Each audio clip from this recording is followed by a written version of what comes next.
Yes, yes, yes, yes. Oh, I am looking forward to a exciting and juicy summit today with you ladies. And I just want to let you and everyone who's listening know that this is a safe space to discuss a topic which has been talked about before, but we are ready and willing to approach it in a very different way. And I'm going to just introduce you by name, and we're going to try and jump right in to the questions that are burning inside of me and inside of some of our viewers. So first we have Aubrey Ray, and we have Trey Ibrahim, yes, Maritza Maroney, and Dorothy Bella Tambara. Okay. And yes, we may have some technical difficulty. This is part of life, but we are going to just push through it. We're going to push through any technical difficulties and make sure that the listeners get some introspect on our topic today, which is love, sex, and sensuality. So to give you a heads up, okay, so Dorothy's going in and out, but we know that she'll be back. And I want to give you, so don't freak out, but I want to give you a heads up that the topic, love, sex, and sensuality, is actually 3 different topics. If you didn't know before, you know now. This is something that, well, is very well covered in the media. Everybody knows the expression sex sells. But what are they showing us in the media? And how does that relate to the reality of people's true experience and life experience? So I'm going to start warming up by asking a very simple question, and I'll go in the order that I see you. And that would be with Aubrey, then next Marica, and then Trey, and then Dorothy, who's back with us. I'm jumping right in. I didn't give you a lot of time to talk about your personal businesses, but we can get into that more, your bio. But I want to know exactly what is the version of love you see represented in the media. So we're going to talk about that side, and then we'll get deeper into it. Aubrey, what is the version that you see represented? Please share. So the version that I see in the media and in our entertainment and movies and things like that is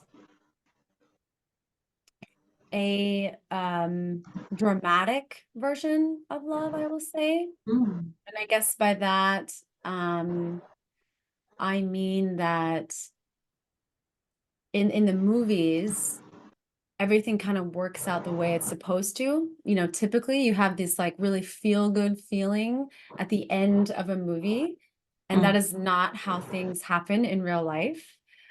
Sometimes there's like a nice feel good feeling at the end of a conversation, a loving conversation, but sometimes there's not. And how do we deal with that? And so I think the dramatization of things can be quite confusing if that's what we're using as a learning tool or an educational tool. And in my own personal journey, not just from media, but from my conditioning, what was around me, I also learned that love meant to self-sacrifice over and over and over and over, even if it was something that was detrimental to myself. And so that has been a difficult and fruitful journey of learning, unlearning, defining, redefining, unlearning, redefining what love is in my own life. Thank So, you. Thank you. yes. Thank you, Aubrey, for opening us up.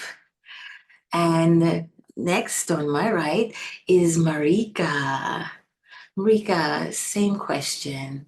What is the version of love that you see or have seen over the years represented in the media?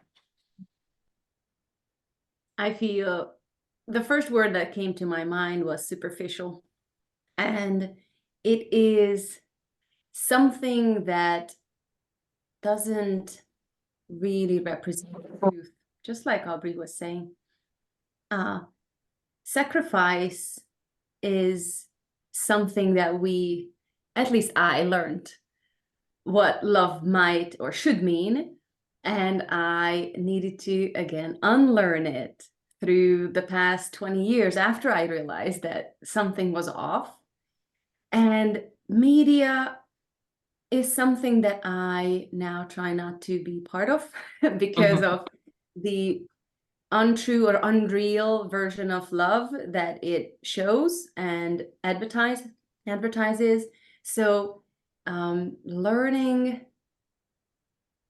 how it really should feel and what acts I can experience it through and how I can express it towards my partner, my husband, is very different than what I grew up with. So there was a Okay. lot of learning curves And that just to be clear, what did you grow up with? Because we're trying to reach that girl or man or woman who hasn't reached, the awareness yet. What did you grow up with? I grew up with.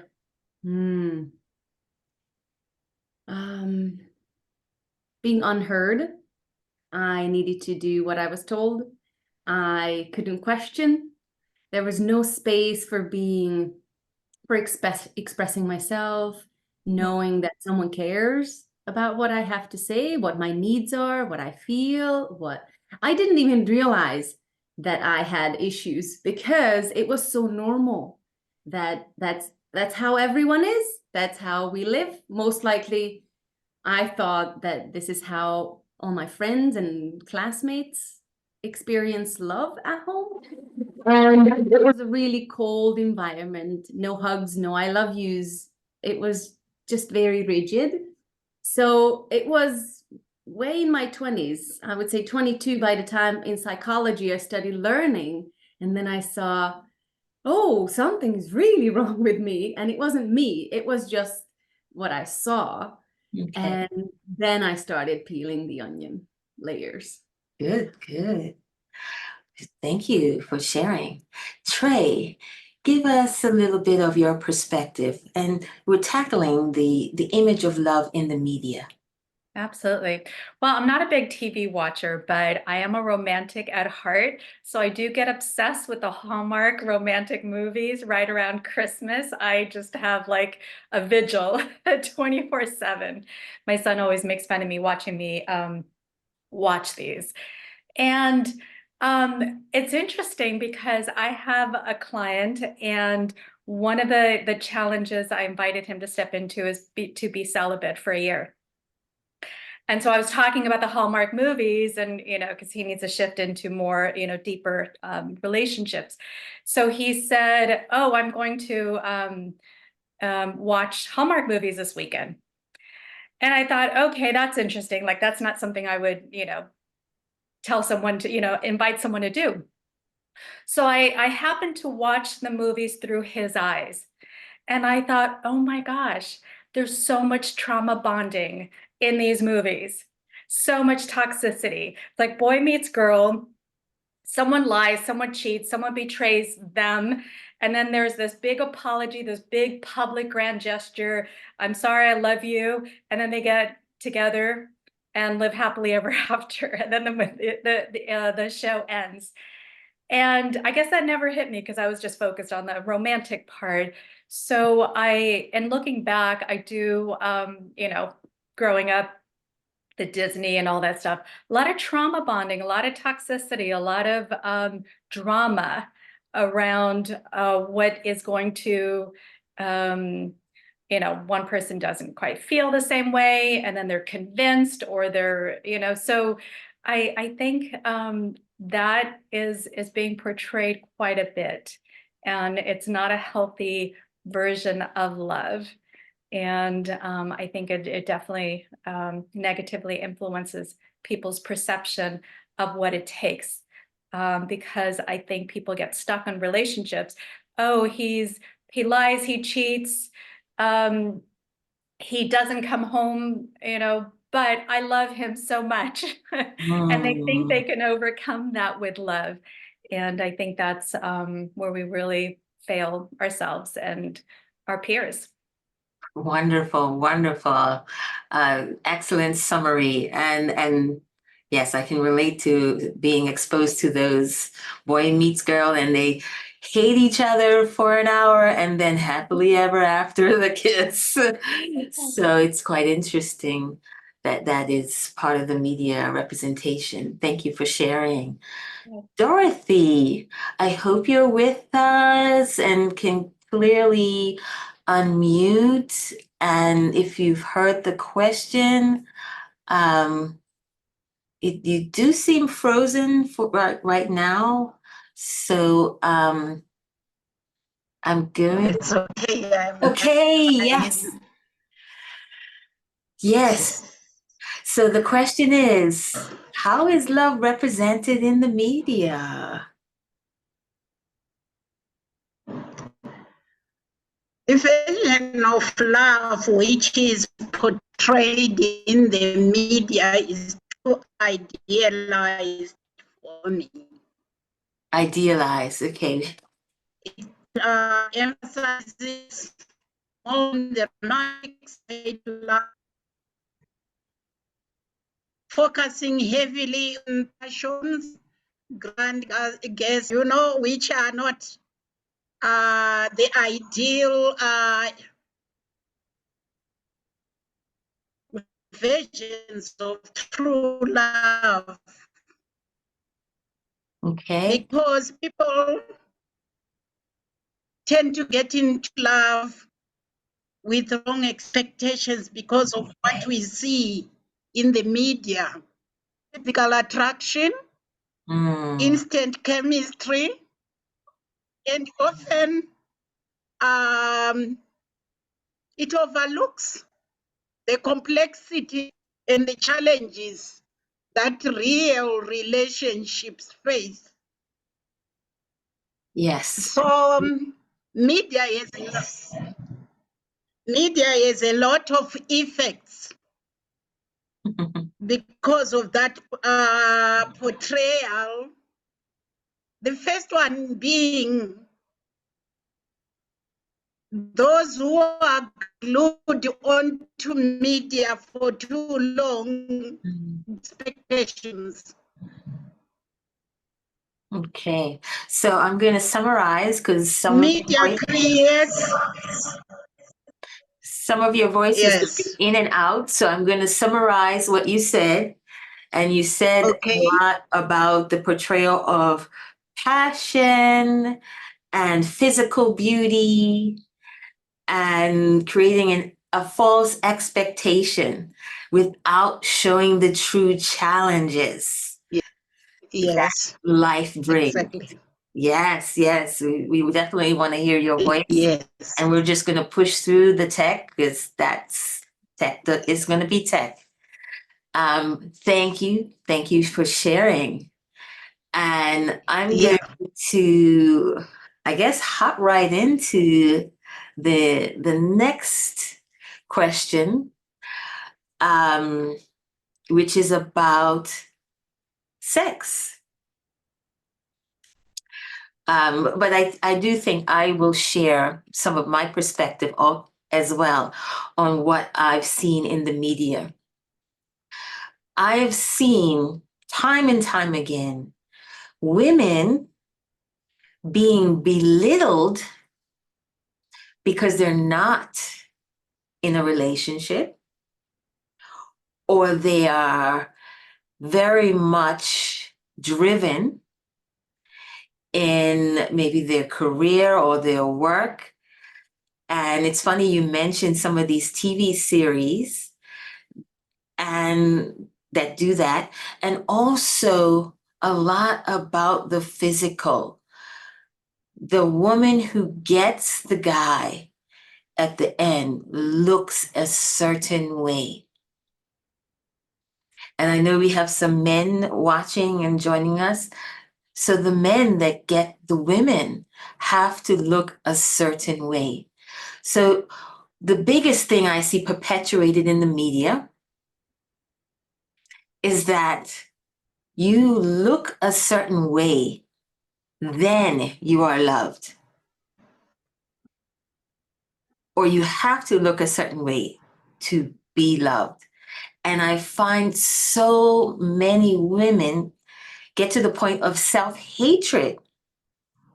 And even though they may be in a happy relationship, they're like, I need to, can you imagine someone at the age of 50 wanting to look like someone or who they were at the age of 18 just to feel good in society, not just their relationship, feel good in society. So yeah, I'm going to jump into the question about body image.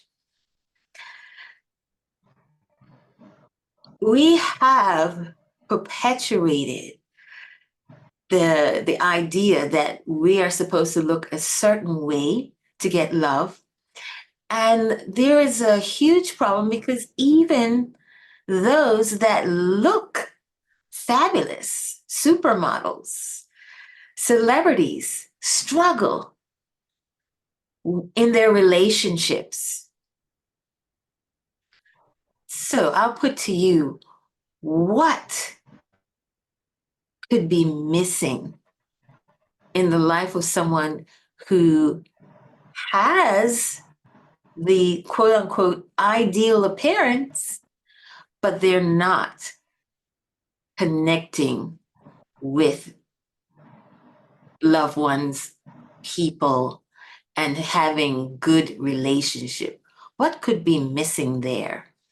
And I'll put that to anyone who wants to go ahead and answer first. Just go ahead and unmute yourself. I feel like I'm getting a feeling like Trey has something to say on that. So go ahead, Trey. And Aubrey, go ahead and mute yourself for now. Okay. Yes. Wow, what a great question. I'll tell you, at my lowest point in my life, I was 100 pounds heavier and I didn't feel good at all. I felt ugly, fat, just uncomfortable in my skin. And I never lost weight or felt better by beating myself up. I started to really feel more beautiful when, I started to become, I guess, healthier, more of myself when I felt more beautiful. And one of the pivotal changes in my life was, this was, again, during that dark point, I would look in the mirror and there was nothing I liked. And I realized I just wasn't appreciating beauty in general. And the first thing I thought about is, okay, let me acknowledge, appreciate, notice beauty around me. And so a gorgeous sunset, I would literally in my mind say it out loud, or if I was with someone, share what a gorgeous sunset.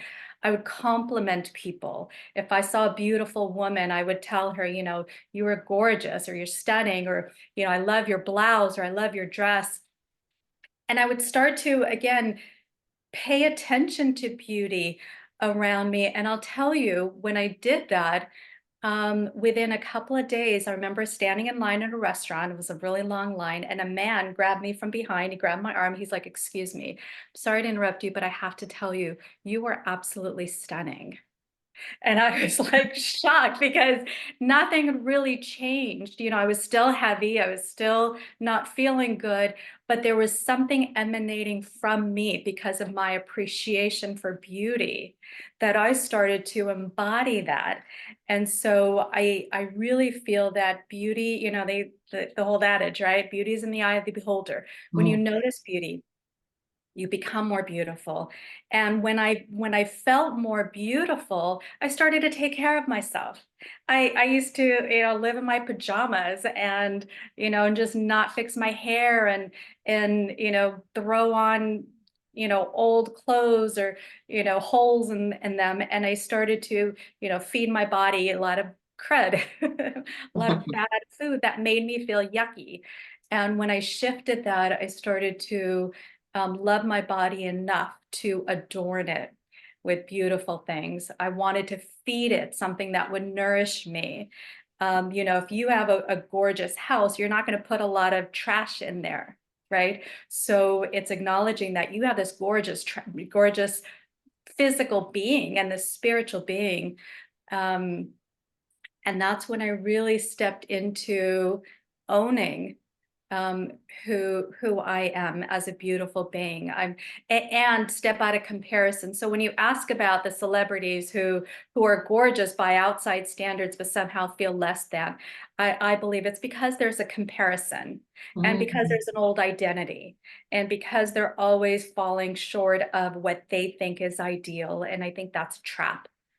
That's a trap that we should all step out of is just be your best, beautiful self and acknowledge it around you and step out of comparison and own you and who you are as this gorgeous being. I love what you just said. Thank you for sharing. Thank you. Aubrey, go ahead.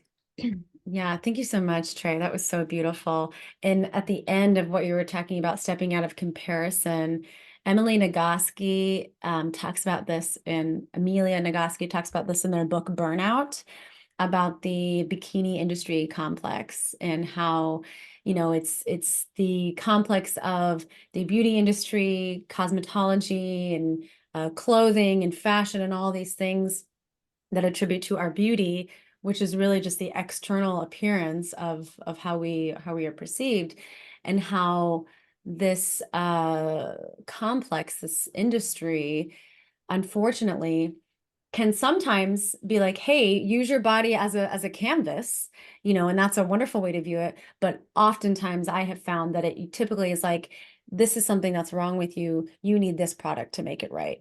This is something that's wrong with you. You need this type of clothing to make it right. And so anyway, that was just something that I was reminded of when you were speaking about that. So thank you for bringing that up. And thank you. Yeah. And the I other like that. thought that I had in terms of the disconnect, and this is, I'm just going to speak from my own experience because I experienced something recently about this. Not necessarily with my body, but with my hair, which is a part of my body. And Marica and Trey, you don't know this because this is the first time we're meeting, but I used to have longer hair. And even before that, I had even longer hair. And I've had this internal desire to like chop it off and be really short. And when I was faced with this decision a year ago, I, you know, thought, I don't know if I want to do that. What are people going to think? And so 2 weeks ago, when I sat with myself, I got a question from my yoga mentor. I'm in a yoga certification right now. And the question was, what are you ruled by? What are you ruled by? And so I sat with myself, my long hair, I was petting my hair and asking myself, what am I ruled by when it comes to my hair? What is ruling this decision to not take action with something that I feel interest and desire in? And the answer to that question was, there's a small piece of the pie that was, well, I'm afraid I may not like it, of course. But the larger piece of that pie was, what's my boyfriend going to think? Is he going to be attracted to me with short hair? What are my friends going to think? What's my family going to think? You know, but all these like external. And I think even just realizing, so to answer your question, what could be missing in someone's life? I think even just asking yourself maybe that question when it comes to a specific thing and naming or uncovering, surfacing what's behind that, which for me it was, wow, I'm really ruled by other people's perceptions and other people's thoughts. And that doesn't feel very good. That doesn't feel like I'm in charge of my own life. And so it almost felt like I could step into making an empowered choice of, oh, I don't want to be ruled by that, actually. I want to be ruled by my own choices and my own thoughts. And then I cut my hair off. So I just wanted to share that because it is something that is related to my body image for me personally. And that question, what am I ruled by, was really helpful in uncovering things that helped me overcome that obstacle. Thank you for those thoughts. What am I ruled by? So I'm hoping that our listeners will write it down and even comment on something that they changed about their physical appearance, even though there might have been some inner resistance. I'm sure many of us can relate. I know I can definitely relate. Thank you for those thoughts. And Marica, let's share about the disconnect. It is fascinating how ultimately it really doesn't matter how we look. It is, I looked like this 20 years ago and I did not feel this good in my body. Obviously, I have now aged, but I feel much better than when I was a teenager or 20s or 30s because of how much I shifted my mindset about what is beautiful, what is enough, what I want, what I feel is beautiful and me. And that's only me. I am the only one who is in this body, who can live through this body. And I am creating this body. I have power over this body. As a hypnotherapy practitioner, obviously this is part of a big chunk of what I do with my clients, changing their mindsets, helping them believe what they want to believe about themselves or anyone or any part of their lives. But really what the basis of it is, how do I think about myself? It's really not what anyone else is. And I love this question. I'm going to use it often. What am I ruled by? Obviously, I have used it in different ways, but this is just such a short question. Oh, who is ruling? Like, who's running this show now? Is it really me? Or is it my mom? Or is it my husband? Or who is it? And just give space and step back and say, since I can have anything, since I can think anything, what do I want to think or have or be? And then go from there. Because it's your life. It's no one else's. No one else can live in this beautiful, amazing body of yours. So just use it. This is a great opportunity for loving it, shifting it, modifying it, however you want it to look, because you have power over, because it's yours. It's your body. So that's Thank you. Beautiful sentiment. And I just want to emphasize what you said about using this body and seeing yourself as a separate part. I just want people to take a minute to just absorb that you are not just this physical being and how powerful you are. You don't even know. In a way, I mean, this is just something you're creating. It is expressing a bigger part of you but this is just a small part. I mean, most people think that this is it. This is it. I end here, but I don't. And we're way more powerful than we give credit to ourselves about how far we can go, how much we can change, how much we can change our thinking, our way of looking at things. Yeah. Okay, and we'll wait a few minutes for Dorothy to connect again. And I will continue with the next question, which is actually what in addition to what you just said, Maritza.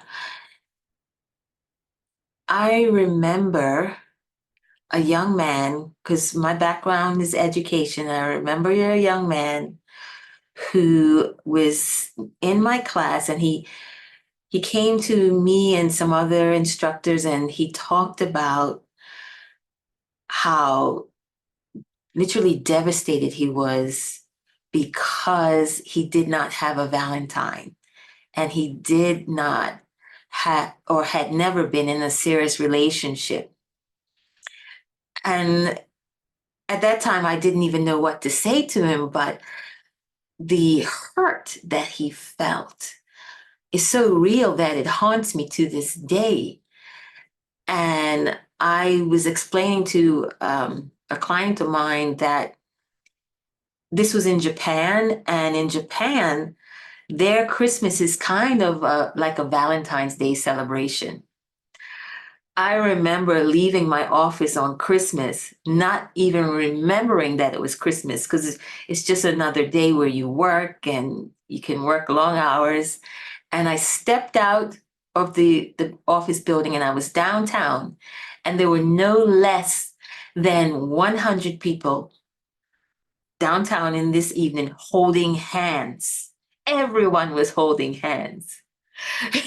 And Aubrey says, cute. I was frightened because I had been, after 7 years, I had been totally absorbed in the culture where you don't show PDA.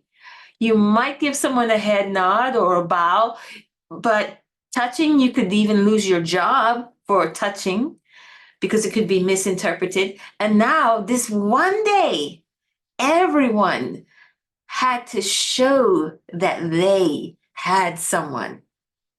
So we talked about the media, but there's also culture too.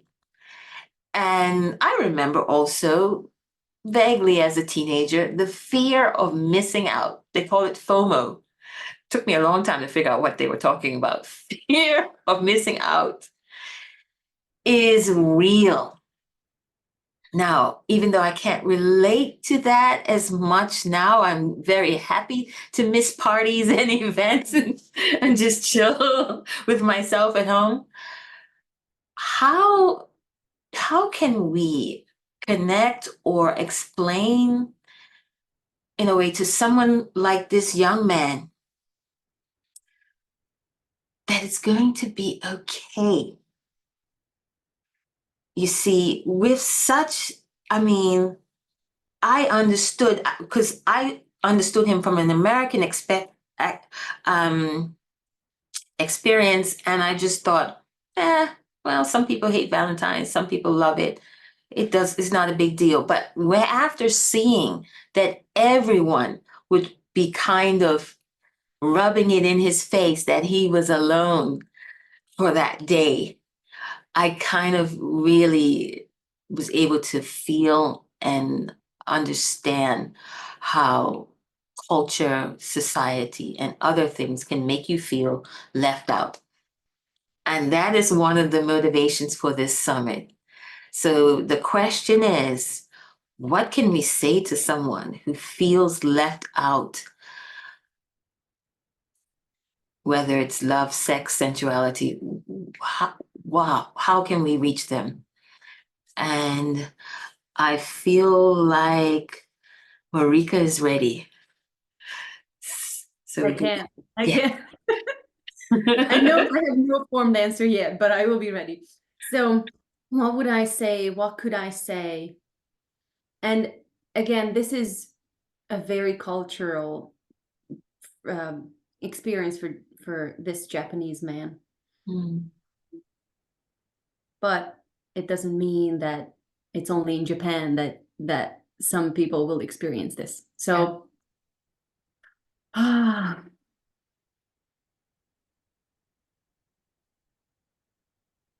it is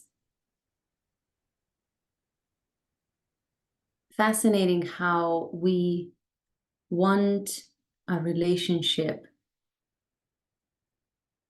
of fruitful, happy, joyful, satisfying relationship with someone else before we have that relationship with ourselves.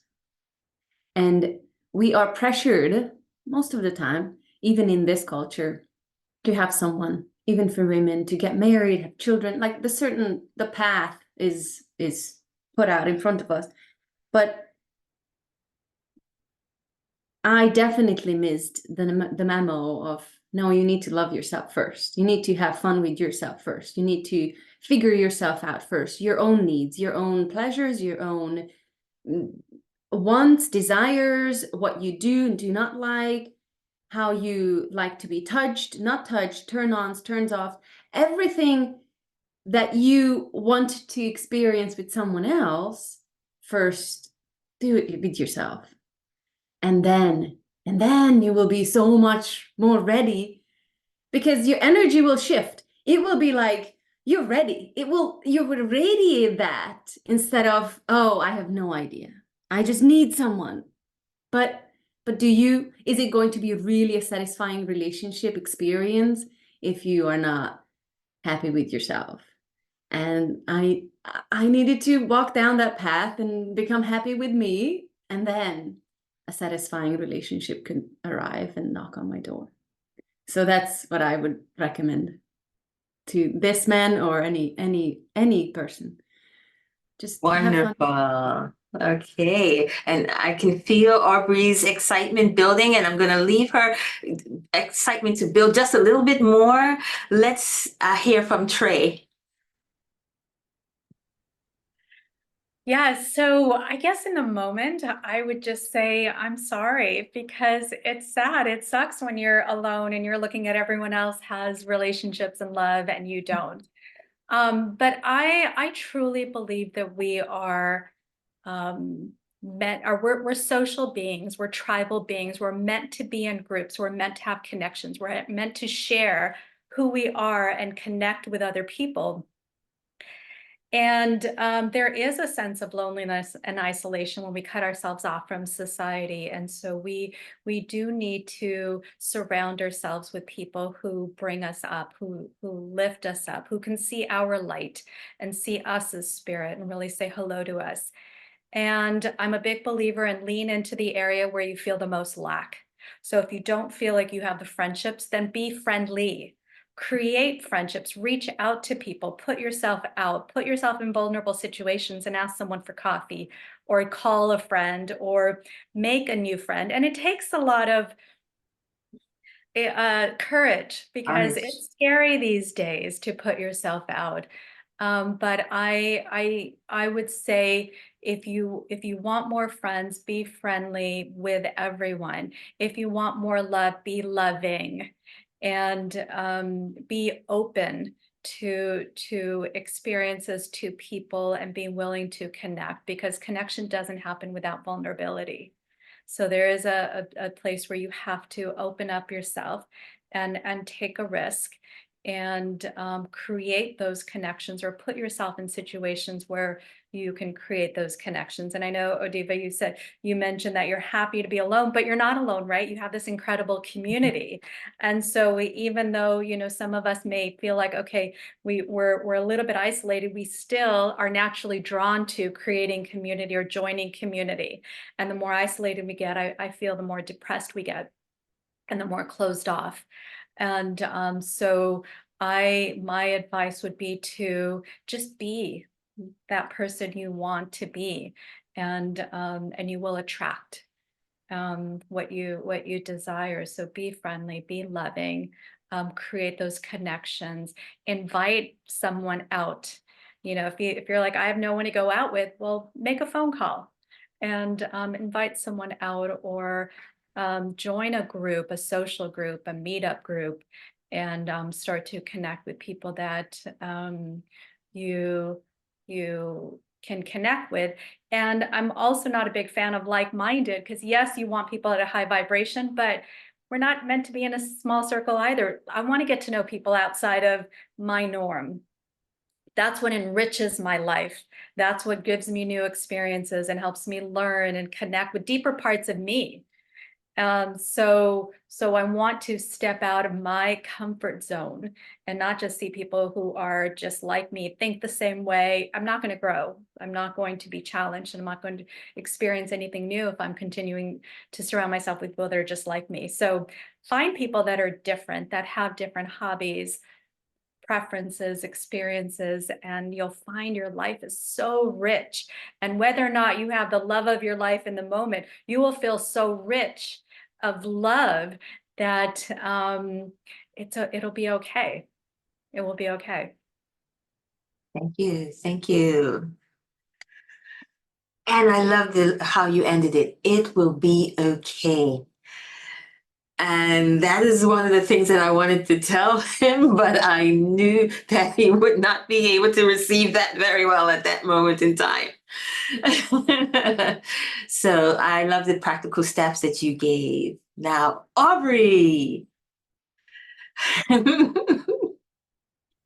Yeah, both of those, what Marica said and what Trey said, those were absolutely things that I feel is true for my own life as well. Like, I missed the memo too, that you're supposed to, that loving yourself would be helpful when you're going into relationships with other people. So absolutely with that. And then getting compassion in the moment of like, hey, like, that sounds like that sucks for you, and just trying to hear someone out, like as Trey said, absolutely. And I guess, so the only thing I would maybe add is recently in one of my groups that I'm in, I expressed that sometimes it's difficult for me to say what I really want to say. I'm afraid of what's going to happen. I'm afraid of what's going to happen to me, and I have trouble with that. And I asked the person who is leading our group, like, what advice would you give? And she said, well, just do it and see what happens. And I was like, oh, what? And so in the similar instance, I mean, it really depends on where this person is at, right? Like, this advice that we're all giving, isn't like a blanket statement for everyone. So I just wanted to say that. But in some cases, if it's something that you have some fear around, I'm a fan of leaning into my fear, just like Trey said, like leaning into the feelings of discomfort or what's bringing you some resistance, not going so far into panicking, but feeling that what is discomfort like and leaning into it. And so for someone in this type of experience who is feeling left out of love, sex, or sensuality or relationship, I'd say, okay, well, let's, we would maybe brainstorm some ideas and then go do it. And then we'll come back and talk about it. And just even doing that, I think realizing that, oh, I'm still alive after I did something scary is super helpful for a person, like they're like, oh, I lived through that. I totally did that. And I'm here and I'm good still. Because our minds create these really extravagant ways how we're going to die if we do something, when in reality, we're likely not going to die at all. And so, yeah, I would add that to our beautiful pile of information. Yeah. And I like that, giving the empathy, starting with the empathy first, and then realizing, yes, there are practical steps that you can take, and building that self-love, that connection with other people. Yeah, And I had a female client who was a bit scared to go. She called it meeting people in the wild, which is just like meeting people like at a bar in person. I love how she phrased it. And when we started working together, that was like a goal of hers. She's like, I want to go on a date and not bail. Like I want to like go through with it. And sometimes it takes like having another person to just be like, okay, this is what you're going to do. So go do it. And then we'll come back and talk about it. Like that accountability, that's helpful, at least for me in my life. And after she did it, and then we came back and we talked about it, she's like, wow, I didn't know that I could do that. So it's like proving to yourself that you're you're capable of doing these things that you're afraid of. And that is so empowering. And that's what we are here for, empowerment. And all right, moving along to the topic of sex and sensuality. Actually, I'm going to treat those as two separate topics. And I just want to say at the intro that why aren't we talking about this enough? Why are we letting, again, I would say media of society control the narrative of what we are supposed to be doing and how we're supposed to be doing it, and not recognizing that I think our sensuality, our sex life is so unique to each of us, our own stamp on it. And I did some research before coming to this summit, not physical, but I was reading and listening to what people had to say on the topic. And I'll say a lot of it I had already heard at the age of 13 when I started reading Cosmopolitan magazine. They were just saying the same things over and over. And so I like to categorize that as mechanics. A lot of the mechanics of sex, the how, what do you like, what kind of problems, even health conditions are related to sexual activity, but very little talk about the mindset and individuality. And so I welcome the comments in the chat about comments and questions about recognizing how unique you are and that there is no one size fits all when it comes to sex. So I am going to start with Trey. I know you've written a book about, what was the title of the book? It's The Modern Woman, Discover Your Inner Sweet, Sexy, Badass Queen. Yeah, sweet, sexy, badass queen. And I would ask everyone to go and watch that interview so that you can get more details into it. But the one aspect of it that I really want to focus on today is the playmate. Yes, yes. So the playmate is one of the archetypes that I wrote about and we talked about in our interview, which was actually a lot of fun. So thank you. And this is the part of a woman that needs to be in touch with her sensuality and sexuality, that playfulness, that little girl, the one that wants to dress up and laugh out loud and be touched and enjoys sex and intimacy and pleasure. And it's a beautiful part of being a woman. It does have to be balanced with the other archetypes.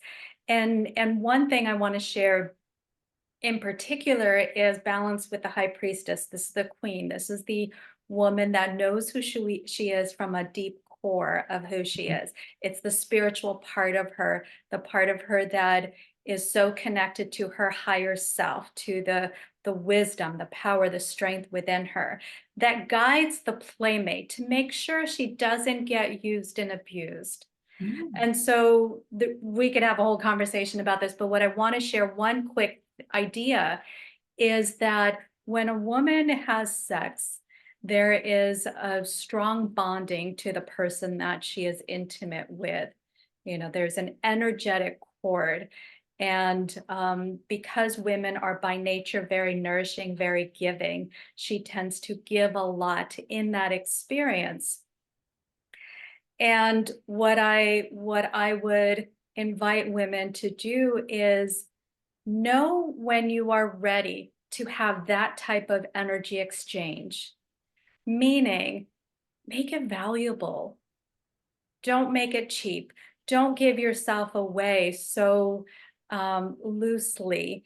And I truly feel that that's one of the reasons why so many women are shut off to their sense of self-worth, and have in essence lowered their standards and expectations from their relationships, because they're so used to being taken that they've lost their precious gift, which is what intimacy is.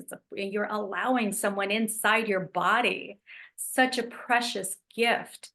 And to be able to truly be at the guard.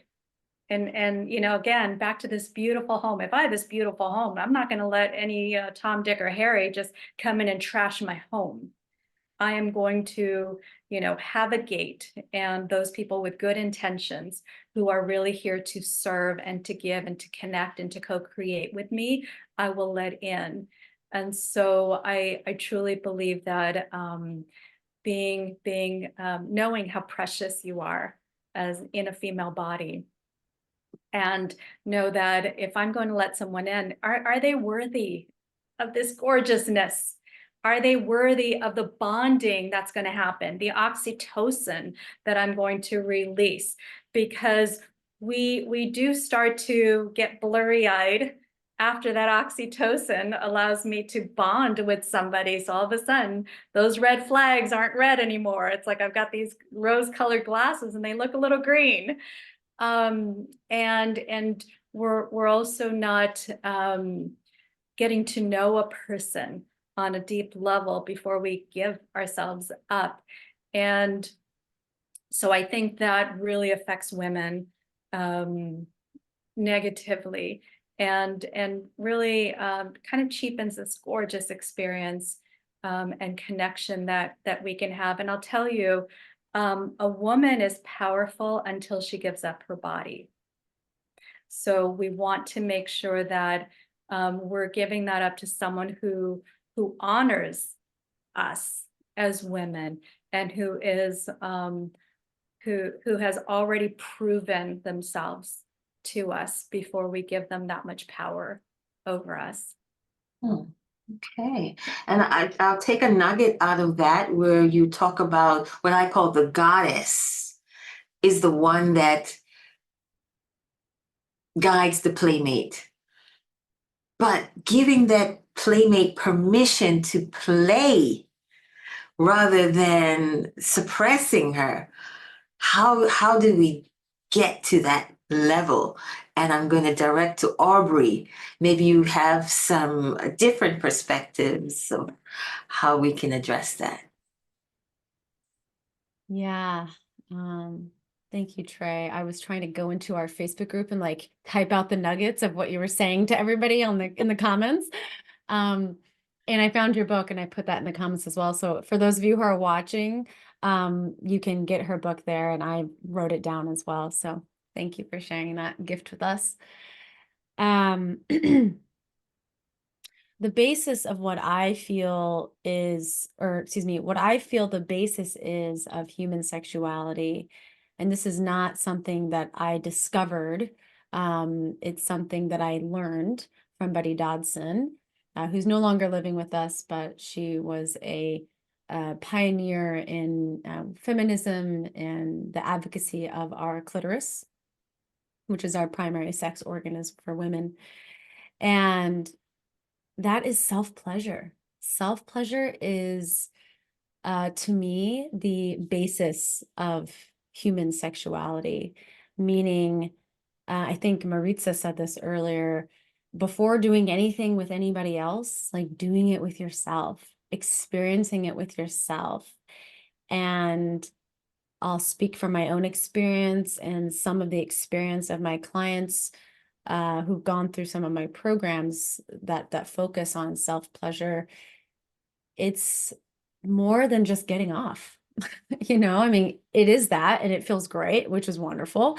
However, it's also the way that, for me, it's been a way to improve my partnerships, for example, because I discover things about my body, about myself, that then I want to bring into partnership with my partner. Or I discover how much pleasure I'm allowing myself to have. And how does that relate to what I'm allowing myself outside of the bedroom? What other limitations have I put upon myself unknowingly? And I think you also mentioned permission. I cannot wait to read your book, Trey, because now I'm like, okay, what's my playmate going to look like? What's her name going to be? And talking about giving permission to the playmate. Something beautiful that has come from my own self-pleasure rituals and practices, and some of that of my clients, is giving yourself permission in so many ways.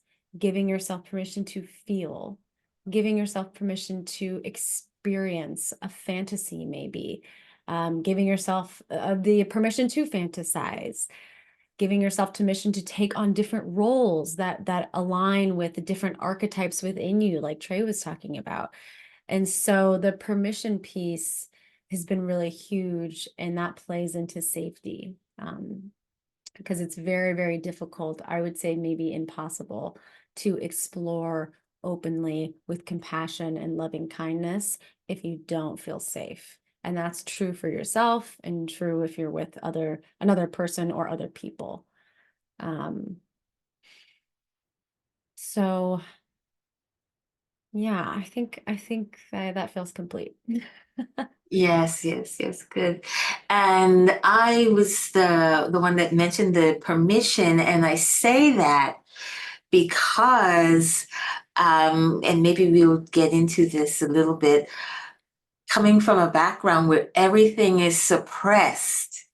Mm. And I don't think it's just me. I think many of us women are told that, as you said, sex is giving and only giving, not really thinking about what can I receive from it? How is this benefiting me? How is this strengthening me? And I want to talk a little bit more about the healthy aspect of sex, having sex in our lives. What are the health benefits? Because I think, There's so many.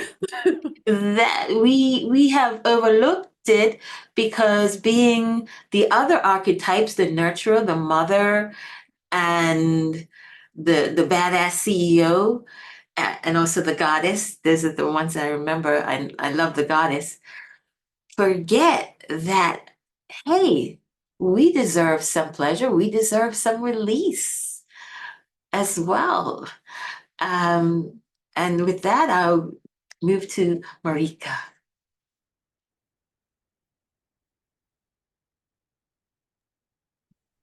That's perfect, because when the topic sex came up, I started journaling on it, what I would talk about, what I went through.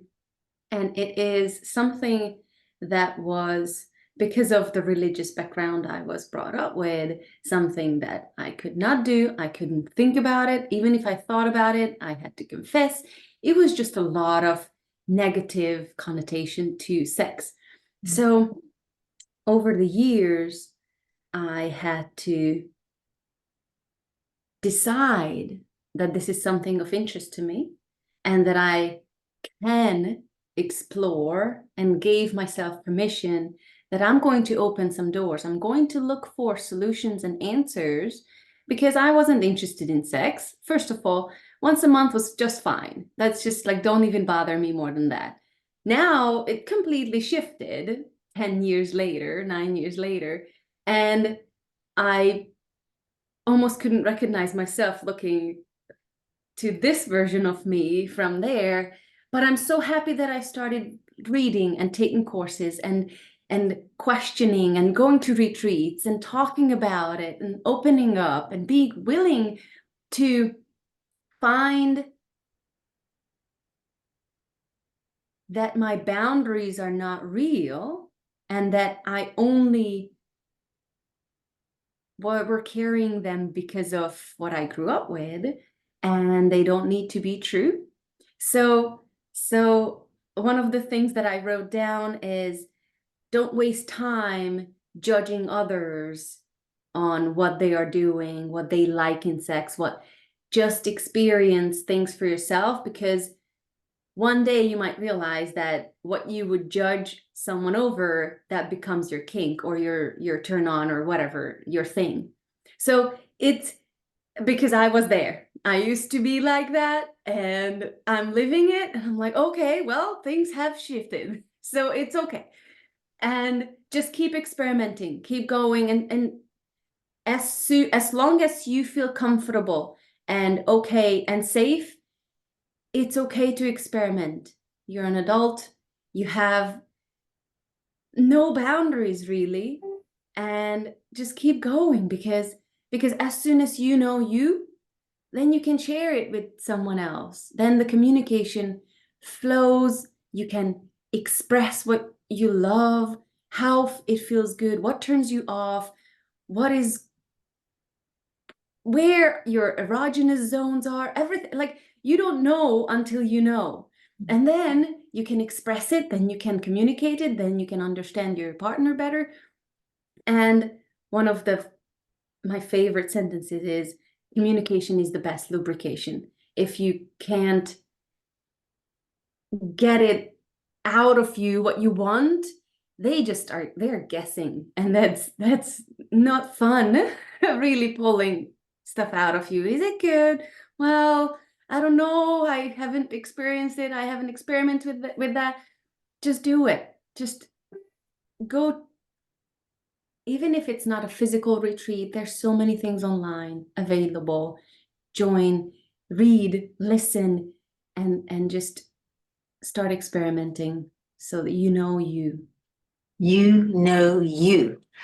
And that is what I've said before, and Arbery was wavering and celebrating. Thank you. The uniqueness of it. And I'm channeling some of my male viewers when I say they've all been told that you create a script and you follow this script. And if you are successful in having many lovers, then maybe you're the man, or you are really good, a good lover. But that takes away some of the individuality which comes with connection, a true connection. And that is built on by communication. And I'd like to get into communication in a moment, because that's my area of expertise. So I was so excited that the whole opening the doors of truly having the beautiful sex life, or being able to kind of tap into those desires, is built on communication. So I'm excited for that. And I'm going to ask Orby to tell us a little bit more about the health benefits. The health benefits of sex, Of correct? sex, yes. Where to begin? Well, let me just take a moment and connect with my breath.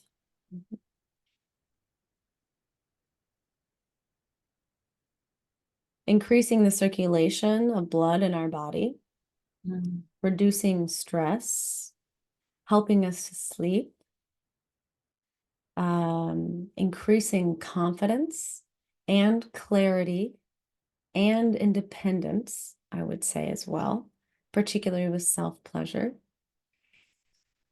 Helping to practice giving and receiving. Improving and deepening the intimacy between you and your partner or partners, if you're partnered up.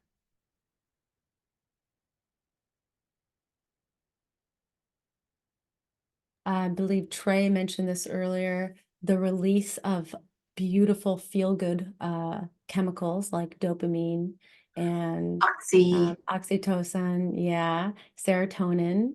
Those are all wonderful things to feel and to allow your body to release within yourself. And I like to view sex like this is the way that adults play. In my opinion. I think someone said that to me once. Sex is how adults play.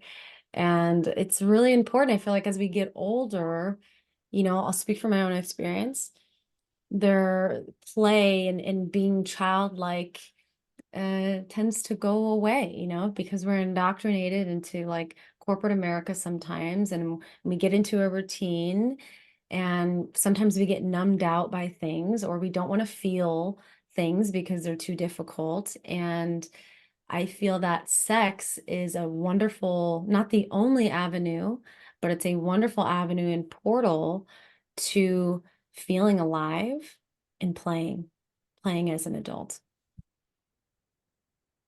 Playing, yes. And that is very, very healthy step to self-awareness and self-love. We can agree on that. Yeah. And with communication, the same things that you need, the same tools that you need for public speaking can apply to your sex life. So I want people to imagine, regardless of what their situation is, if they're single or they're dating or married, divorced, remarried, all of the above, or feel like they're all of the above because they've been in different stages, that when you learn to communicate your needs and also listening to the needs of others, that is when you build your connection with other human beings. And it may be scary, as both Marica and Aubrey have said, leaning into the fear. So I'm imagining a couple, let's say a married couple, and they've reached their sexual plateau. For whatever reason, their lives are busy and corporate. And now this is something that I will have to ask more on with Dorothy when I get a chance to connect with her again. But reaching that plateau where you are no longer playing with your partner, how do you start the conversation? And maybe we should even start the conversation while we're dating. Why do we have to wait till we're married and then the honeymoon and say, oh, well, this was not what I expected or what I wanted even? How can we open that conversation? And I want to start it as from a male perspective. How can a man approach the lovely woman in his life and say, I have this need, and forge a deeper connection with her? Not just the physical, but the deeper connection. Trey, thoughts on that? Gosh, what a gorgeous question. Such a big question too. So many avenues we could take this. So what I will say is, there's a, oh gosh, like I want to say it all, but let me try to think of one point that would be valuable in this moment. So a man communicating. So I do believe there are male and female roles in relationship. And they're designed to really support the communication and the intimacy and the building of that bond between the couple. Women are naturally multitaskers. I mean, imagine a woman, she's, cooking dinner. There's part of her energy that's taking care of the baby in the room, making sure the baby's okay. The pot's not boiling over. Is my husband hungry? Is the house clean? Is the trash taken out? Have I done my chore? I mean, there's just, she's running a business. That's even more that she has to think about at the same time. And it gets very overwhelming. And it's very hard for her to flip a switch, to be intimate and to be open and receptive and ready. So for a man, I truly believe he can support her by showing her that he can take care of things that she doesn't have to worry about. So what are those areas where he can say, babe, I've got this. And she truly trusts that he got this, so she can take that piece out of her mind and then help her with, whatever else is consuming her energy that doesn't allow her to relax. And when she can truly let go and be open and relax and things are taken care of and feel supported and protected by that masculine energy, then she's open, she's ready. And so I would say, if I'm talking to a man, I would say, what can you, how can you take off some of the load on her mind and in her duties, that will give her that space to relax. I'm a big proponent in date nights. Get a babysitter so that she doesn't have, so she trusts the baby's okay. This is all about her, and he's giving to her and he's protecting her. And so I would say that's a big thing. I also believe foreplay is a huge component in intimacy and sexuality, and that begins the minute the last orgasm happens. So as soon as that orgasm is done, the foreplay should start. The flirting, the text, the touching, the brushing, the hugs, the kisses on the neck, all of those things that she enjoys, that should always be prevalent. And so when the time is appropriate, kids are in sleep or they've gone on a date, she's ready. She's ready. And a woman is going to feed off that masculine energy. He needs to be desirous of her and have that connection. That's what she responds to. That's what, when he's got, can I say this? An erection. Okay. When he's getting, Yes, that's what we're getting for. Permission. She gets wet, and that's where that connection can happen. It's hard to just flip on a switch and all of a sudden think about something like that. So I believe intimacy can be incredible, and it should be, and it's it's a beautiful gift that they can both share, and it's not just a flip of a switch. It's constant part of their growing together and intimate. And there's a Rumi poem, and I'm just gonna give you the gist of it because I don't remember the details, but it's something like, if you're not naked by now, if you're not naked by now, put back your clothes on, or something like that. And what he's saying is, if you're not vulnerable and open and receptive, then there's no point in even going through the act. And so there is that energy exchange, and it does begin. It's always in your relationship. It's always staying connected. And then that final consummation is just so incredible and beautiful and powerful, and really allows the true benefits that Aubrey was saying, and Marica was sharing, the benefits of sex. And sexual energy is very creative energy. When you are embodied in that sexual energy, you will make more money. You will be more successful. You will be more creative. It's powerful energy. I mean, we have this energy that can create a baby, that can literally make a baby. We can make anything happen from that energy. So harnessing it and sharing it with someone who truly can create that beautiful connection. So it builds and it grows. I think is the key. Wonderfully said. Hey, Marica, Maritza. Ah. So the question was, one of the questions was, how do they reignite the passion? One of the first questions is, do you want to stay in the relationship? Because you might not, you might be done. And then you don't need to waste the time and energy. Let's say you want to stay in the relationship. Then, do you know your partner's love language?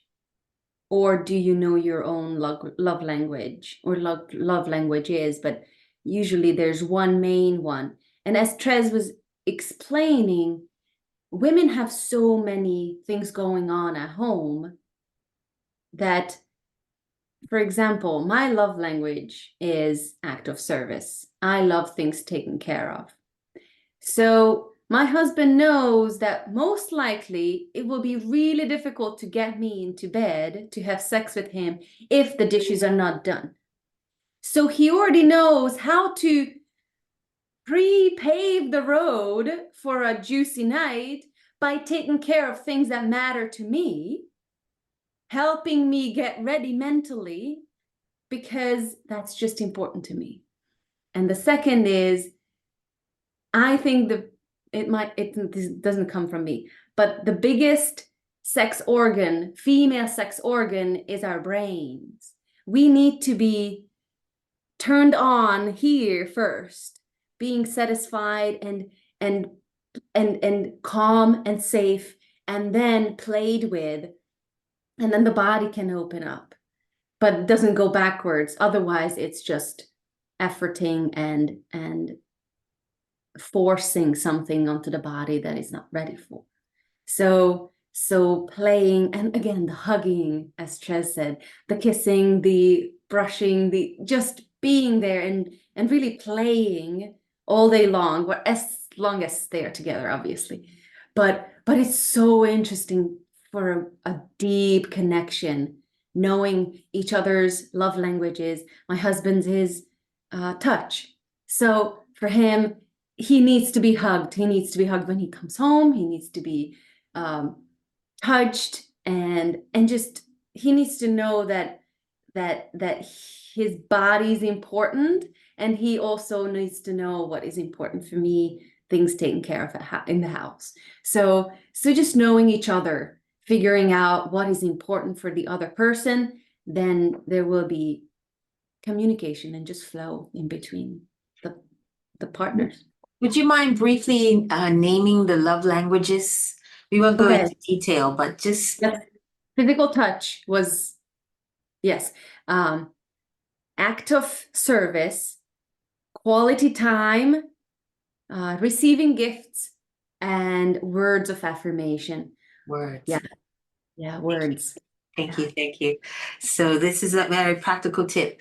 Tap into your partner's love language and speaking it. And I want to give another practical tip with communication. The studies have shown that men, they say young boys, if you put them in a room to play and talk together, they'll line themselves up side by side. But women will come face to face, and they want to get that eye contact. And so much of their expression and communication is developed by the features, the physical tone of voice and the way they look and facial expressions. And I was like, yes, this is exactly what I teach in public speaking and visibility. And I want to remember that the statistics are 55% tone and 38% body language. So if you want to warm your partner up, so to speak, to hearing your needs, well, first things first, you need to know what your needs are and why you have those needs. And as we spoke about, fulfilling those needs within yourself, because it's not someone else's job to fulfill you or validate you. But then when you're ready to build that communication, think about the tone, think about doing, as Trez says, doing activities together. So you might like to be side by side, but she might like to see you face to face. So I would actually kind of start as a side by side activity, which could be some cleaning or, that's very practical, or dancing. And then I feel like music could be the secret weapon. I love music so much that I just can't imagine other people not liking it, but setting that environment where she is relaxed and open to communicating on a deeper level. And I think that is what's missing in so many teachings of sex, that when they talk about the mechanics of, okay, I like this, or you do this, or get you to do this, they don't say how. How do you tell that partner? How do you open up that conversation? And I think I just want to give the tip of figure out, as you said, the love language and set the environment. And don't be afraid to make mistakes. If you could set it up in a way that you start to explain to someone what you want. I'm just thinking of someone who's lived or been in this relationship for a long time and they've never touched on the subject of verbalizing sex. If you want to start that conversation, there is a potential there where you could say, I want to talk about this, but it's okay if you want to not talk about it. Just say, okay, I've had enough. Like, because with sex, we always give people a way to tap out, but we've never given people a way to tap out of the communication, the conversation. So we don't want to trap them into it, but find out where they're at and then let it go and possibly bring it up another time where they're more relaxed and comfortable with it. And yes, that is one of the tips that occurred to me in opening up the conversation. Don't corner anyone. No one wants to be feeling the shame or the ego. Unfortunately, we both have egos, men and women, and it should not be seen as a criticism when your partner asks you for something different. But give them a way to kind of digest what you're saying and then move on and maybe bring it up another time. Be gentle with them. Be gentle with them. That's my advice. Any other, Aubrey? Yes, to add on to that? Yeah, so many beautiful things have been shared. So thank you for sharing all these wonderful tools that then people can pick which one that works for them. I'd also like to bring into this conversation that there may, because since we're talking from the male perspective, there may be men who are not with women. And so men with other men or men with non-binary individuals. And so just why I wanted to bring a tip that was non-gender specific. So there's a book that I have read a couple times now, and I have found it very helpful in my own relationship. It's called Nonviolent Communication by Marshall Rosenberg. Yeah, woo! And it is game changing when it comes to communicating needs and feelings. And so the question being like, hey, how do I start this conversation when we've reached a plateau possibly? And I think getting the book is very valuable for a couple who's maybe wanting to better their way of communication or change the way that they want to communicate. Getting this book and possibly even reading it together, that's what I would suggest if that's available to you. But even having one person read it is beautiful, because then they can bring it into the relationship, as I have with my relationship. And basically the premise is speaking our feelings. I feel blank because I need blank. And it's a really nice kind of simple, I'm simplifying quite a bit, but it's a simple way to really say, hey, this is what I feel right now, which within itself can be extremely vulnerable and difficult to name the feeling, especially in a society where we simplify our feelings to like angry, mad, happy, or like angry, happy, and sad. Like those are the three main things. And there's so much more that we can feel and that we do feel because we're complex creatures. So in this book, he gives like a huge list of all these feelings as well. So that's another great tool. So I feel blank. And then the second part, because I need, is so beautiful, because then you name what it is that you're needing and you're taking responsibility for your own needs, which is what you just mentioned, Odiva. Like, it is really important, I believe, as a society, that we take responsibility for how we feel and for what we need, whether that's needing something from myself or needing something from another person, potentially. Because there's kind of this, especially I think with my generation, the millennial generation, there's like this air of entitlement, and we shouldn't be doing this and this. I'm trying to think of an example, but I can't really. But this organization needs to change everything it's doing because I feel uncomfortable. And that to me is like, you're not really taking responsibility for your own feelings. You're saying, this is making me feel a certain way, when in my opinion, nobody or nothing can make you feel anything. It's all happening within you. And so that book is, I think, a really wonderful tool. It's been transformative in my own relationship and even just how I communicate, because I didn't realize how much I was like, you doing this and this is how I feel because you're doing this. And I was like, wow, I'm really not taking a lot of responsibility for my own feelings and for what I need.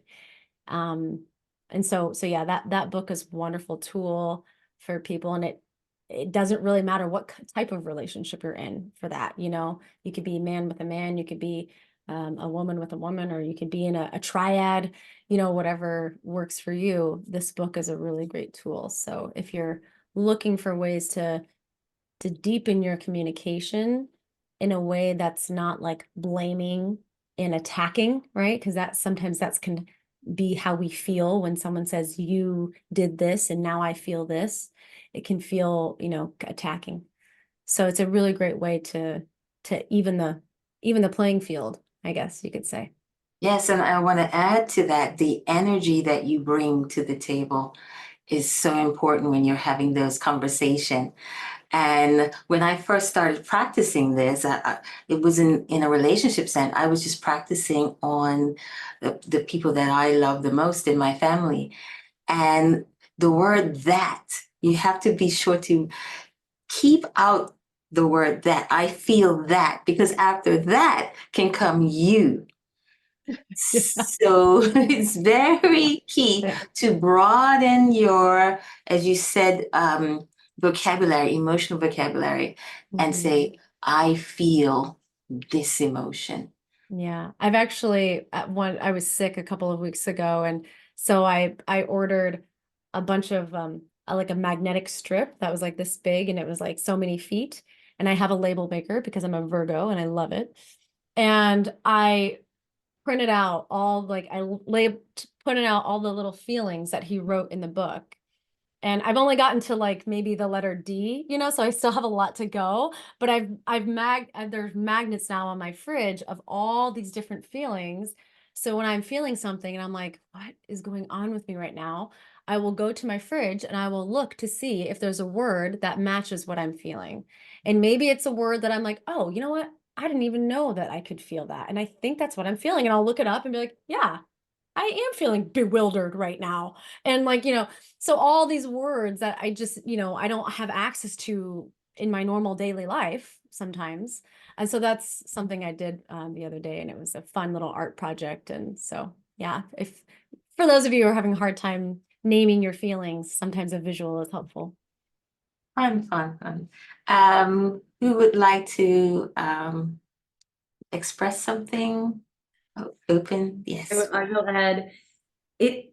I've taken this course by a trained nonviolent communication educator in Hungarian. I'm Hungarian, so it's very interesting because thinking and feeling in two languages is very difficult, and expressing yourself in two ways.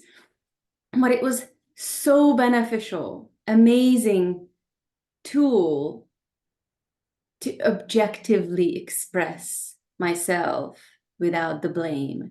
And that's huge, because I learned that I need to blame anyone else but myself about whatever is going on in my life. And that's so dispowering. And I so wanted the power back and not blame anyone else because I feel something or I need something. And the second is knowing when I am ready. For example, sharing if I have a hedgehog. That's one of the expressions a friend of mine uses. You can call it withdraw. Oh my goodness, the word. A withhold or a hedgehog. So you have something that's bothering you and you don't know how to express it. If I didn't know that after 9 o'clock, I cannot talk about anything that's touchy, sexual, relationship related, I would get into really difficult conversations where I would feel attacked or that I can't speak up for myself. So knowing my own boundaries, we just don't bring up topics that I can't handle after 9 o'clock. So it's really, again, comes back to knowing yourself. When you're ready, when you can communicate, when you're fresh, when you're ready, when you're open, when you're ready to tackle any topic, that's the time to bring up conversations that can be heavy and difficult, but necessary. And again, not pressing. I used to be the one who, no, we need to talk through this right now. And I needed to learn that that is not the way with my husband, especially. And then I learned that it's really not my way of doing it because I don't do it well. And so really feeling the other person, when are we both ready and rested and fresh and open to talk about a difficult, possibly difficult topic, sharing a withhold, talking about anything that has been in between us. And because we want to stay in connection. And that's the basis of it. It's both of them need to be on board that they want to stay in relationship, and so that they stay in the relationship, they keep it flowy, but they need to know when communication actually will happen instead of just talking on top of each other and suppressing and not hearing the other person. Yes. Yeah. Yeah, can I add something to what she just said there? Sure. Because I I did the same thing. I would be like, we have to get through this entire conversation right now in this moment. There's not another time to talk about it, which is just like bizarre. And now in my relationship, thankfully, my partner recognizes some of my body language well when I'm getting emotionally aroused, is what I call it, because I am a highly sensitive person, and sometimes I can really start to feel things really intensely. And so when my breathing quickens, when my breath becomes more shallow, is a bodily clue for myself and for my partner. When I am looking around a lot, I'm trying to search and seek for words or for things, and instead of allowing it to come up within me. And I think Odiva mentioned this. Taking a break from the conversation is so beneficial, and doing something else, not thinking about what you were just talking about. For me, usually it's going to cry into a pillow or into my partner's shoulder if that's where we're at. If I'm really angry with him, then it's not really in his shoulder. I'm gonna go cry somewhere else. But taking a break is so, so helpful. And maybe it's like the break could be like a week. It doesn't have to be like a 10-minute or 30-minute break. It could be, you know what? I think this is good for now. Let's revisit this again next week or something. So just, yeah, wanted to give those options for breaks and noticing what's happening in your body to help you discern whether a break is needed or not. Okay. And Trey? Oh my gosh, great points. I love all this. So I'm a big proponent in asking permission. And I think it's valuable to say, to go to your partner and say, I have something very sensitive I'd like to bring up. Is now a good time? And if they say yes, great. They're prepared, especially men who are very single focused. If they're watching a game, for them to switch and listen to something, they have to be prepared. And for a woman, I think it's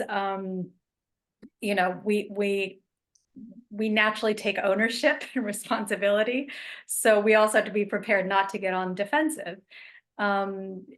So, I have something very sensitive to share. Is now a good time? And if they say no, can we talk later? Say, great, can we set up a time within the next 24 hours? And I'm a big, and I say 24 hours because as women, I think we're very directed by our emotions and hormones, and we tend to recapitulate things over and over again, and things get bigger and bigger and bigger in our heads. And so unless we can get it out, it becomes this monster of a problem. And so saying, can we, if our partner says no, another time, say, great, when can we do this? Hopefully within the next 24 hours, so it doesn't really consume me and get me more upset or more, so I don't make it bigger. And set up a time and make sure you do address that within 24 hours. And again, I love the nonviolent communication. It's sharing from a sense of, this is how I feel and this is what I need. This is how you can help me feel better. So that's one area. I also don't want to underestimate the power of acknowledging things that you want perpetuated. And so being willing to say, you know what, I love how you took out the trash and I didn't even have to, and before it was filled, thank you so much. I love that you open the door for me. You make me feel like such a queen every time we go out. I love how you put the kids to bed so I could just clear my mind and actually take a bath. Thank you so much. And just acknowledging those things. And when you lift up your partner in something that they did for you, they'll want to do that more and more. I have a son, and I had to really watch how I parented him, because I could easily have told him all the things he screwed up or did wrong, or room's a mess and he's not doing this and not doing that. And I had to watch my language and build on those things that I wanted him to continue to do. I was in a relationship one time, and my boyfriend was filling the dishwasher, and he was doing it the wrong way, because there's a right way and a wrong way. And I had to catch myself, like, and I told myself, I said, Trez, if you correct him or say something, he will never, ever fill that dishwasher again for you. So I had to just keep my mouth shut. And I'll tell you, he always helped me with the dishes after that. But I mean, I was like cringy. I was getting cringed. And so I don't know if there's that a word. I was cringing in my skin. But I knew that no, and I just gave him that hug, and thank you so much for really being my hero. And I think that's something we underestimate, is when we acknowledge. And I'll tell you a little bit of the difference between men and women. For men, they need to be acknowledged for what they do, and they'll do more for you. Women need to be acknowledged for who they are, and they'll just become brighter. And so, so what we need as women, or most women, are things like, you're such a caring, loving person. You're so, when I'm complimented for something I do, I'm like, well, I'm not I'm not here to do stuff for you. I want to be complimented for creating a beautiful space or being so loving, not for taking out the trash. I'm like, really? You're gonna, no. So, and for a man, we don't want to focus on who they are. I mean, yes, compliment them on who they are, but definitely on their actions, because that's how they develop that pride, and again, want to be your hero, and do more for you. So and I'll, kind of going back to sex, I mean, there are things that we could do as women, like, oh, that feels so good, oh my God, that was the best move, or oh, I love it when you touch me there. I mean, there's not to become X-rated here, but there are ways we can say yes. It's like that hot cold game, like hot cold, you're going away, so our voice lowers with something, like they're getting closer. It's that game of hot and cold. You guys know what I'm talking about, right? When they're getting closer, you give them that feedback, and positive feedback. And when they're going away or doing something that you don't want, either keep it silent, or if it's a problem, then share the communication in a way that is really respectful.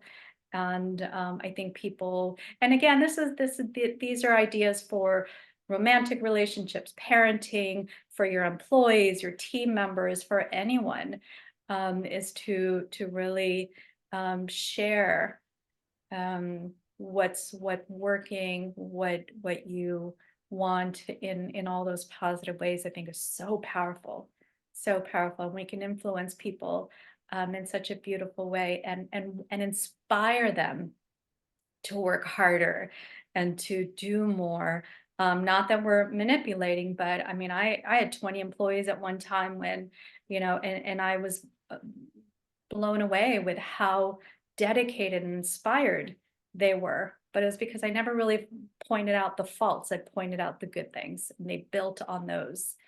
So Yeah. And this is the huge thing. I'm glad you mentioned that, is that these tools, these tips, which I feel like we're literally just scratching the surface on, are things that can be applied to so many relationships, communication and self-validation, and learning how to express boundaries, and just knowing yourself, self-loving yourself first is the stepping stone to kind of stepping into leadership. Once you are willing to have those uncomfortable conversations with whomever you are with, then you start becoming more of a leader, and you kind of strengthen your ability to enjoy life, because you can kind of create that life that you want with the people that are around you. And before we go, we almost out of time, but I definitely want to make sure that we do touch on sensuality.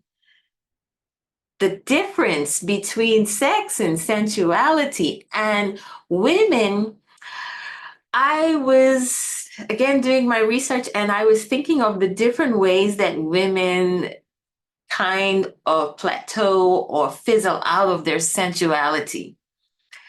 And there's so much that happens between puberty and our bodies changing and having babies and menopause and work stress that sensuality becomes something that we throw on the back burner or might throw on the back burner. How do we bring that back? How do we bring that sexy back for ourselves? I'll go first here. Okay. So something that's been transformative for my life and for the life of my clients is using the breath to return to the body, I'll say. I, for most of my adult life, I'll say, lived in my masculine energy, meaning I was, doing and acting, I was not acting as in like performing, but I was taking a lot of actions, I was really driven. And a lot of my decisions were very logical. So I call that, one of my old mentors called it living in the neck up. So I was super disconnected from my body, and using the breath has helped me return to my body. So that's kind of the first thing, is like returning to the body, not really turning my brain off, but waking my body up. The breath has been the first step, meaning taking 5 minutes, even like it can even be like less than 5 minutes, to just tune into your own breath and feel it in your body. It can be a really powerful tool to do like every single day. And if you're wanting something a bit more, or if you want to explore even more, if you're like, yeah, that breath work is really helping me, or I'm feeling pretty connected to my body, then I start with the five senses. When I think of sensuality, I think of my senses. And there's, there may be more than five senses, right? But I start with the five senses: sound, touch, taste, smell, and sight. And what are these, what is most dominant for you? What do you gravitate towards? I think Odiva, you mentioned music. Sound. It's Music. like really, yeah, like that's transformational for you. Sound is a big one for me. And smell is a big one for me. So having like a diffuser with like lavender oils or something in it is really powerful for me to help my body relax and to just feel into my body, because I'm focused on my senses instead of focused on my to-do list or what I got to do in my business or that one client. I got to send them that one thing.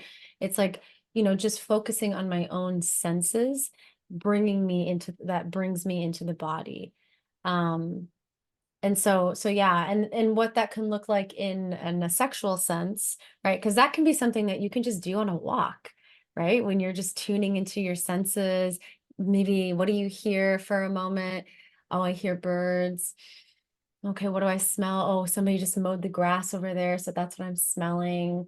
What am I tasting? I had a delicious apple for lunch, a little snack. That's taste is still in my mouth.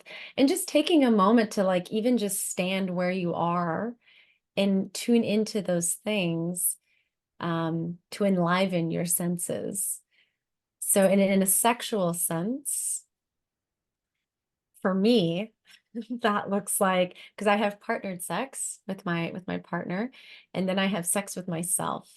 And when I'm having either one of those, really, but I'll just talk about sex with myself because that's just like so much fun.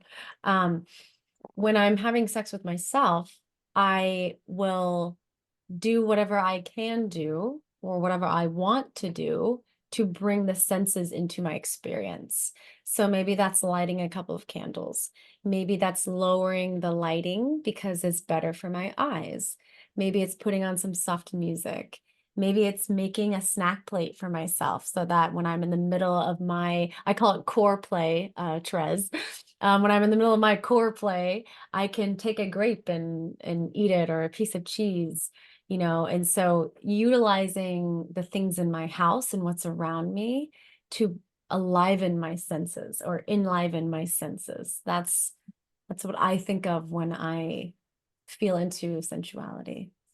So. Thank you. Thank you.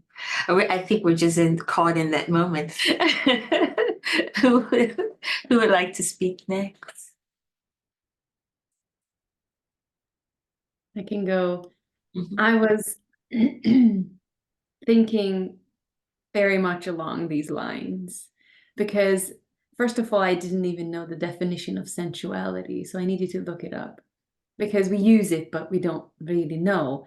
But senses is the base. Our senses is the base of the word. It's my second language, so I'm still learning, and using all these senses to enhance our experiences in this body is what sensuality is. It doesn't need to relate to sexuality. Nowadays it does, but it's really about being in your body and enjoying it, and any experience that enhances the feeling that you are in it and you're having fun with your body is sensual in my mind now that I'm learning about it. So even a walking meditation, just walking outside barefoot slow, or instead of just gobbling up some food, enjoying it and taking your time and looking for the different flavors and enjoying the different textures. There's so much to be enjoyed with our senses that we don't Wow. give time to. That is what sensuality is for me. Just giving a little bit more space and time for enjoying. It sounds like a lot like being present. So this is something that we don't need external stimuli to create. The grass, the trees, nature. Connecting with that is part of our sensuality and can relate to our sexual energy. Beautiful. Trey. Gosh, I love all this. So I believe the mind controls the body, but it's the breath that controls the mind. And so when we're looking at a gorgeous sunset, it's like, don't you want to just breathe that in? When you're smelling something gorgeous, you just take that breath. It really slows you down. I remember there was a time, maybe a year or two ago, where I called my best friend and I was boo-hooing. I was, I probably was crying over a breakup or something. And I was like, I'm just so lonely and unhappy, and I don't think I've ever been happy. And I asked her, because I've known her since we were 5 years old. And I said, have you ever seen me happy? I think my life's miserable and I don't have it, I haven't created anything and I'm not, things don't work out and I've struggled my whole life. And so she just listened, as she does. And then a couple of hours later, she called me back. She's like, you got me depressed now. Now I'm wondering if I've ever been happy. But by that time I had already snapped out of the, poor me phase. And because I'm a very happy person. And she said, you got me depressed now. I'm wondering if I've ever been happy. And I said, you know what? We've both been very happy. It's those times when we think about the negative stuff that brings us down, but we've been happy. I mean, remember our vacation and when we did this and when we did that and last week and today. And I said, when we're fully in the present moment, that's when we're happy. And so when we talk about breathing and our senses and sensuality, it's like like you just said, Odiva, you're in the present moment. And our senses bring us to the present moment. Because we've driven home and we don't remember seeing anything, hearing anything, feeling anything. We're home and we don't even know how we got there, right? We're not present. But when you're walking or you're even driving and I just drove through the desert a few days ago and I'm looking out at the scenery and it's just stunning and gorgeous and breathing in the air and listening to the conversation I was having. And so all of that, those sensual experiences bring us to the present moment and we are sensual beings. So we require that. So I believe it's really important for us to consciously take those opportunities to taste what we're tasting, smell what we're smelling, feel, what we're feeling. I mean, even when, your beloved touches you, it's like, breathe that in, what does that feel like? What are you hearing? I cry a lot, but I cried with music, gorgeous music that just brings up so many emotions. And again, the touch. And, I remember when my son was growing up, I kept asking myself, am I going to remember the last time I embraced, like I could pick him up and embrace him? And it's really sad because I don't remember. And maybe because I was too busy being a parent. And, but being able to just breathe that in, when you're touching a pet or your beloved or a child, that's when we're truly happy. The present is all we have. And our sensuality brings us to that moment and enriches our life. You can't be unhappy if you're fully here. You can't be unhappy. The only time I've ever been depressed, boohoo, mad is when I'm thinking about something that happened in the past or worried about something in the future. And our senses bring us to this moment and brings us joy, this bliss, this experience that you can't create otherwise. Love you, ladies. So I'm going to just wrap things up and summarize what we have learned here. Even though we're just scratching the surface on some topics, it is something that maybe some people have not heard before or have the wealth of exposure to this kind of mindset. Really, love, sex, sensuality is a mindset that is built on human connection.